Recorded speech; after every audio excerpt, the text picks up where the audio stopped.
નમસ્કાર. દેવી ભાગવતના 5મા સ્કંધના 13મા અધ્યાયમાં આપનું સ્વાગત છે. શું તમે ક્યારેય એવી કોઈ વ્યક્તિને જોઈ છે કે જે ન્યુક્લિયર બોમ્બની સામે છરી લઈને લડવા જાય? શું કોઈ એવી વ્યક્તિને જાણો છો જે સૂર્યની સામે ઊભા રહીને એને અંધકારમાં ધકેલી દેવાની ધમકી આપે? આવા વ્યક્તિને તમે શું કહેશો? એકવાર વિચારી લો. આજે આપણે અહંકારના એવા જ એક ભયાનક સ્તરની વાત કરવી છે. જ્યારે જ્ઞાન ક્ષીણ થઈ જાય ને, ત્યારે માત્ર શારીરિક બળનો નશો જ બાકી રહે છે. અને ત્યારે વિનાશ દ્વાર ખખડાવે છે. આજે આપણે જોઈશું કે બાષ્કલ અને દુર્મુખ જેવા મહાપરાક્રમી દૈત્યોએ જગત જનની આદ્ય શક્તિને કેવી રીતે પડકારી અને તેમનો અંત કેવો રૌદ્ર અને ભયાનક રહ્યો. ગયા અધ્યાયનું મનન પાછું કરી લઈએ. ગયા અધ્યાયમાં આપણે સાંભળ્યું કે મહિષાસુરની રાજસભામાં ભારે મંથન થયું. દૂતે આવીને મહિષાસુરને દેવીની પ્રચંડ ગર્જના અને અલ્ટિમેટમની વાત કરી હતી. મહિષાસુરના મંત્રીઓમાં બે ફાંટા પડી ગયા હતા. એક તરફ તામ્ર જેવા મંત્રીઓ હતા જેમને અશુભ સ્વપ્નો આવી રહ્યા હતા. વિનાશ દેખાઈ રહ્યો હતો. જ્યારે બીજી તરફ વિરૂપાક્ષ, બાષ્કલ અને દુર્મુખ જેવા મંત્રીઓ હતા જેઓ પોતાના બળના નશામાં અંધ હતા. તેઓ દેવીને માત્ર એક અબળા સમજી રહ્યા હતા. એટલે બાષ્કલ અને દુર્મુખે બીડું ઝડપ્યું કે તેઓ દેવીને ઝડપીને જીતીને મહિષાસુરના ચરણોમાં લાવીને મૂકશે. તામ્રની ચેતવણીઓને અવગણીને, તામ્ર શું છે? એ છુપાઈ ગયેલું જ્ઞાન છે. પણ આ તરફ અહંકાર અને વાસના એ આગળ વધી ગઈ છે. એટલે તામ્રની ચેતવણીને અવગણીને આ બંને સેનાપતિઓ આજના અધ્યાયમાં રણ મેદાનમાં ઉતરે છે. અને આ યુદ્ધ માત્ર શસ્ત્રોનું નથી, પણ મિથ્યાભિમાન અને સાત્વિક અને શાશ્વત સત્ય વચ્ચેનો મહાસંગ્રામ. વ્યાસમુનિ કહે છે કે બાષ્કલ અને દુર્મુખ આ બંને દૈત્યો કોઈ સામાન્ય યોદ્ધા નહોતા. પર્વત જેવી કાયા ધરાવતા હતા. તેમનામાં 1000 હાથીઓનું બળ હતું અને યુદ્ધના નશામાં ચૂર થઈને તેઓ જાણે રણભૂમિમાં એવી રીતે પહોંચ્યા કે જાણે કાળ પોતે જ ગર્જના ન કરતો હોય. અને જેવા દેવી દેખાયા દૂર, એટલે એને જોતા જ એમણે પ્રચંડ નાદ કર્યો, જે મેઘના ગડગડાટ જેવો હતો. પણ અહીંયા એક મનોવૈજ્ઞાનિક પાસું સમજવા જેવું છે. પહેલા તો કે તેઓ દેવીને લડવા માટે નહીં, પણ સમજાવવા માટે આવે છે. તેમનો અહંકાર તેમને શું કહી રહ્યો હતો એ વિચારવું રહ્યું. એમનો અહંકાર, બાષ્કલનો અને દુર્મુખનો અહંકાર શું કહે છે કે આપણી એક સ્ત્રી છે, એ શું લડવાની આપણી સામે? કારણ કે આપણે તો બ્રહ્મા, વિષ્ણુ ને મહેશ ને ઇન્દ્ર સામે જીત મેળવી ચૂક્યા છીએ. એટલે જરા લાલચ આપીશું ને એટલે વશ થઈ જશે. એટલે બાષ્કલ અને દુર્મુખે દેવીને કહ્યું કે હે સુંદરી, તું શા માટે આ રણ મેદાનમાં શસ્ત્રો ઉપાડીને ઊભી છે? આ કોમળ અંગો પર શસ્ત્રો નહીં, પણ દિવ્ય આભૂષણો છે. તું જોતી નથી કે મહિષાસુર ત્રિલોકનો વિજેતા છે? તું તેને વરી જા. તને એવું સુખ મળશે જે સ્વર્ગની અપ્સરાઓને પણ નસીબ નથી. જો તું વરી જઈશ મહિષાસુરને, તેની પટરાણી બની જઈશ અને તારી બધી જ ઈચ્છાઓ, બધી મુરાદ પૂરી થઈ જશે.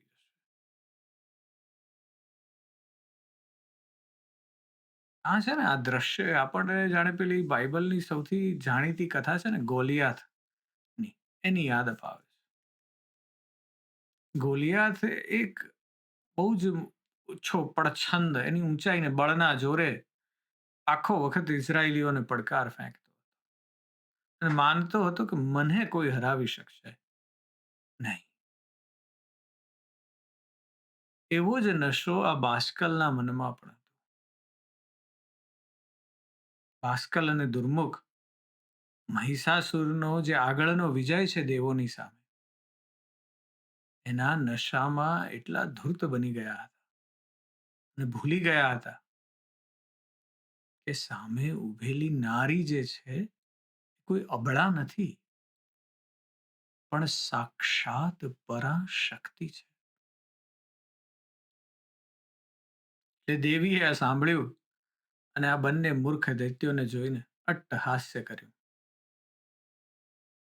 દેવીએ કહ્યું કે હે મૂર્ખાઓ, તમે મને કામ મોહિત સ્ત્રી સમજો છો? જે સ્ત્રી કુલીન હોય, જ્ઞાની હોય, તે ક્યારેય પશુ જેવા મહિષાસુરને વરે ખરી? તમારો રાજા તો એક પાડો છે, એક પશુ છે. જે દેવીને સાક્ષાત ભગવાન વિષ્ણુ, શિવ અને બ્રહ્મા ભજે છે,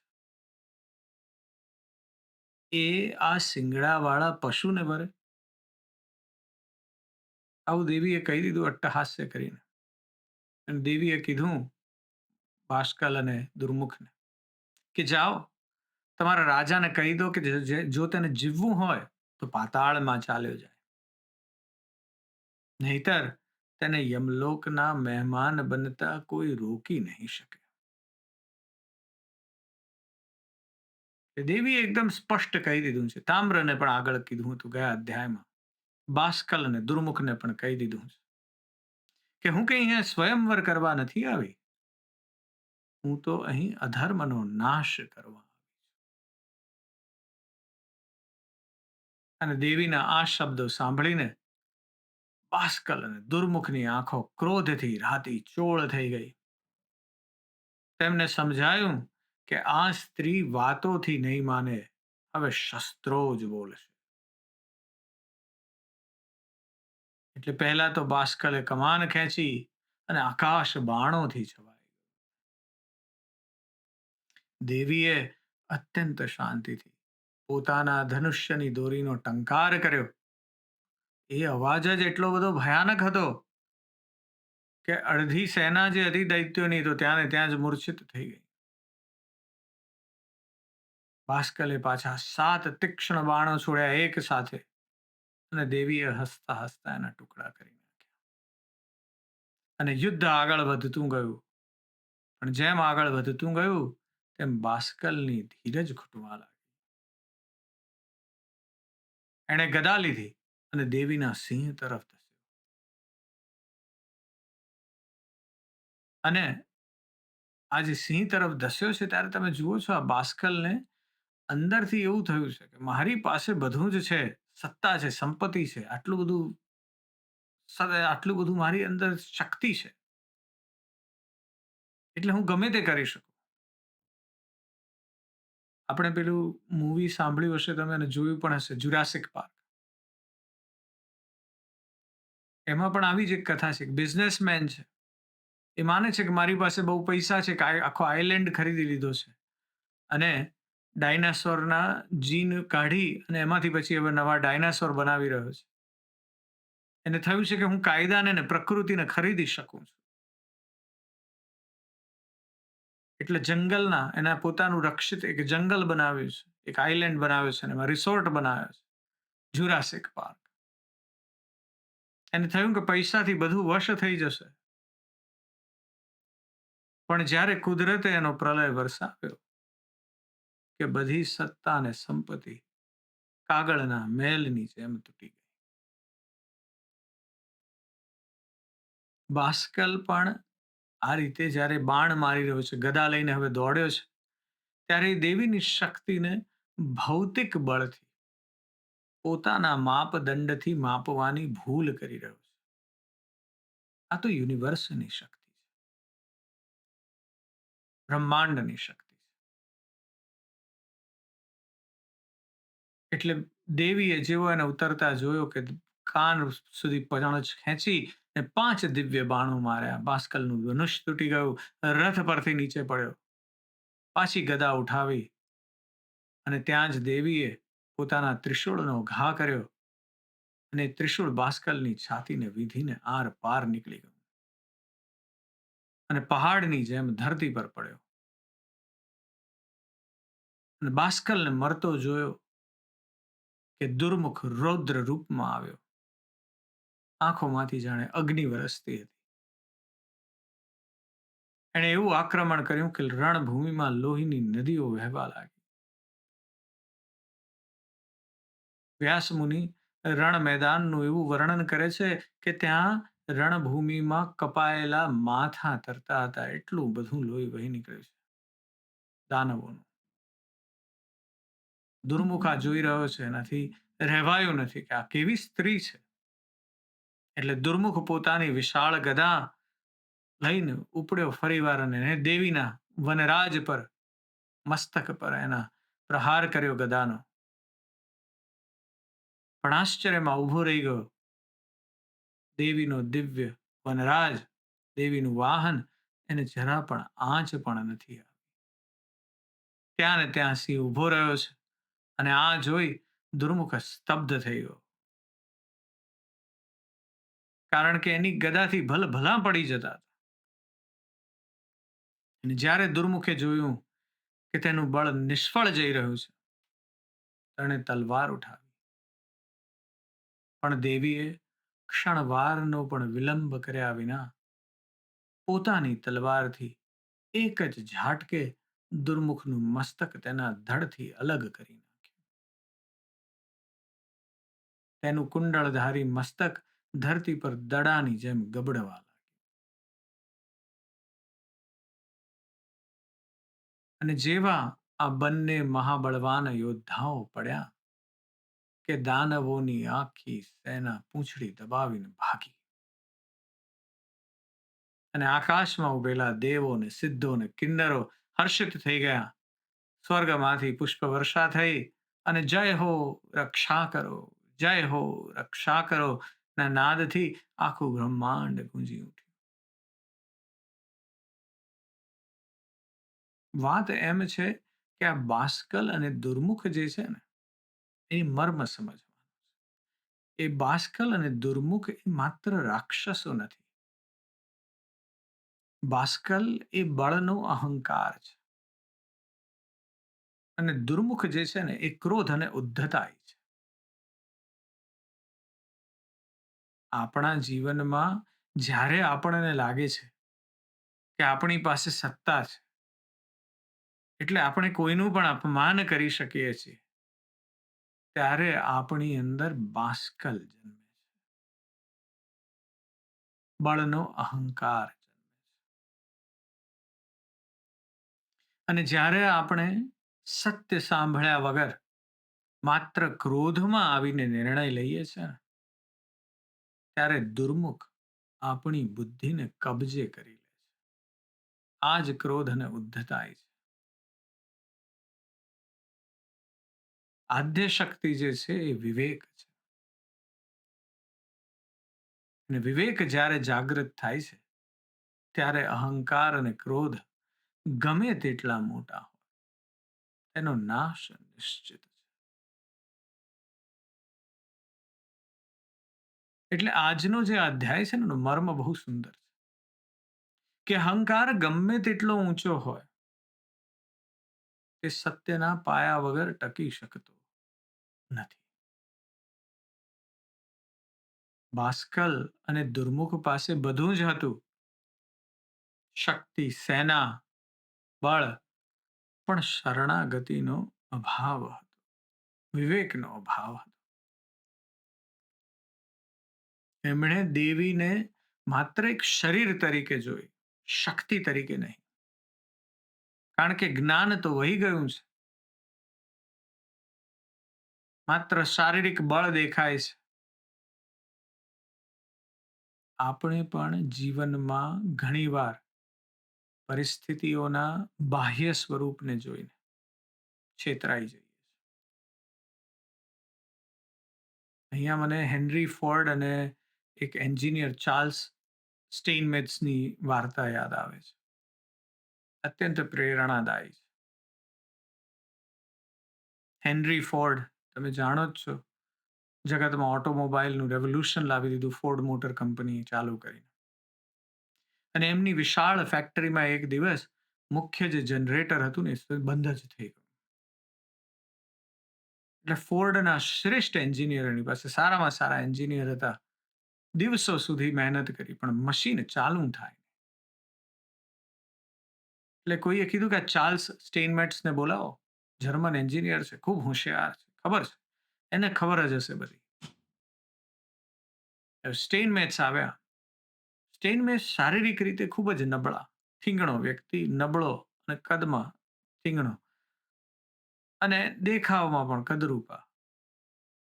એટલે જોઈને કોઈને વિશ્વાસ ના આવ્યો ફોર્ડના એન્જિનિયરને કે ના ફોર્ડને, કે આટલી મોટી સમસ્યા આવો ઠીંગણો, આવો નબળો માણસ કેવી રીતે સોલ્વ કરી શકશે. સ્ટેઇનમેટ્સે કહ્યું કે જનરેટરને ચાલુ રહેવા દો ને હમણાં થોડીક વાર આઘા જતા રહો બધા. એક દિવસ સુધી બેસી રહ્યા, ખાલી અવાજ સાંભળ્યા કર્યો, બારીકાઈથી નિરીક્ષણ કર્યું, અને પછી ચોક વડે મશીનના એક ચોક્કસ ભાગ પર સ્ટેઇનમેટ્સે આમ એક્સ નિશાન બનાવી દીધું. અને એન્જિનિયરને કીધું કે ત્યાંથી થોડા વાયર બદલવાની જરૂર છે. અને મશીન ચાલુ થઈ ગયું. હવે આ પછીની જે હવેની ઘટના છે, આ મશીન ચાલુ થઈ ગયું એ પછીની ઘટના, એ જરા એવું કહેવાય છે કે લોકવાયકા છે. પણ થોડા દિવસ થયા અને સ્ટેઇનમેટ્સે એ સમયે 20મી સદી અને આ શરૂઆતની વાત છે, $10,000નું બિલ મોકલ્યું હેનરી ફોર્ડને. $10,000નું ઇનવોઇસ આવ્યું અને આ રકમ જોઈ અને હેનરી ફોર્ડ સ્તબ્ધ થઈ ગયા. એટલે સ્ટેઇનમેટ્સને પાછો પત્ર લખ્યો કે આ બિલની વિગત તો મોકલો. તમે તો ખાલી ચોકથી એક એક્સ બનાવે છે. સ્ટેઇનમેટ્સે વળતા પત્રમાં લખ્યું કે ભાઈ, ચોકથી નિશાન કરવાનો તો ખાલી $1 છે. આ ચોક લીધો ને એ નિશાન કર્યું ને એનો $1 છે. પણ એ નિશાન ક્યાં કરવું ને એ જાણવાના $9,999 છે.